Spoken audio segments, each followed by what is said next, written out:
First, let's talk a little bit about the difference between oil paints and other common types of paint, like watercolor, gouache, and acrylics. Oil paints dry very slowly. It can take days for layers of oil paint to dry completely. Oil paints are oil-based, which means they require a primed surface. Otherwise, they will eventually eat through any fabric or surface. Water and oil don't mix, so oil paints are not water-soluble. This means you have to use different chemicals to clean, remove, or thin down oil paints. Watercolor, gouache, and acrylics dry quickly, usually within a few hours. They are water-based and don't require a primed surface, so you can apply these paints straight onto most surfaces. They're also water-soluble, so they can be cleaned or thinned down using regular water. Now let's talk about the difference between student-grade and artist-grade paint. In a nutshell, student-grade paints contain less pigment and more filler, so the quality of the paint is lower, and you may run out of paint faster because you end up having to use more of it.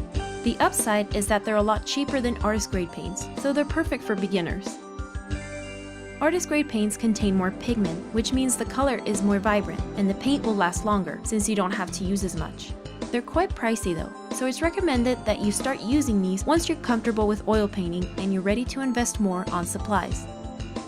To clean your brushes, make sure you don't use super warm water or it will soften the glue that holds the bristles together.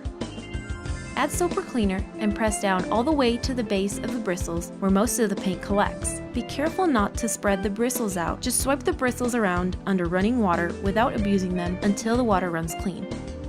A cool trick I learned from Carol Marine's book is to use half of a tennis ball instead of your hand when you're cleaning your brushes. This is a great idea because oil paint isn't very healthy for your skin, so the less contact you have with it, the better. When you're ready to dry your brushes, make sure you remove any excess moisture at the base of the bristles and let your brushes dry flat overnight. Or even better, you can use a rubber band to hang your brushes upside down on a towel rack like this. This will help your brushes last longer. There are lots of palette options out there. You can use palette paper on its own. It's disposable and easy to use. I like to use this Tupperware with the palette paper pad inside, so I can seal my palette and keep my paints from drying overnight. Once I'm ready for a clean palette, I just remove the old one and toss it. You could also use a glass or a frame like this. Just be careful not to let the paint dry, or you will have a hard time scraping it off.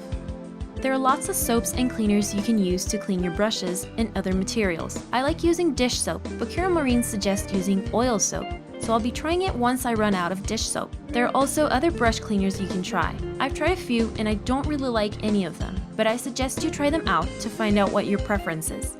Thinners and solvents can be used for different things, like thinning down the paint, rinsing out your brushes as you work, and removing wet paint from a surface. There are many options out there, some more toxic and flammable than others. I highly recommend you do your research before you choose one to make sure the product meets your specific needs.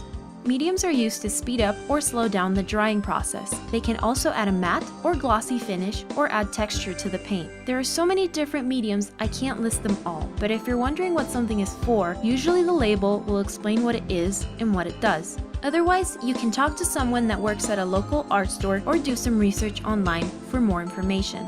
You can pretty much paint on any surface with oils as long as it's primed. You can find lots of pre-made painting surfaces like stretch canvas, canvas board, wood panels, and so on at art stores. Or you can make your own for a lot cheaper and a little bit more labor. To prime a surface, all you need is gesso and a large brush. I'll be showing you how to build painting surfaces and how to prime them in future videos. I keep my thinner in a glass jar. I really like the silicone brush cleaning tank because it comes with a coil inside, which makes rinsing my brush out very easy when I'm working. If you're on a budget, you can use a mason jar or any kind of recycled glass jar with a sealable lid.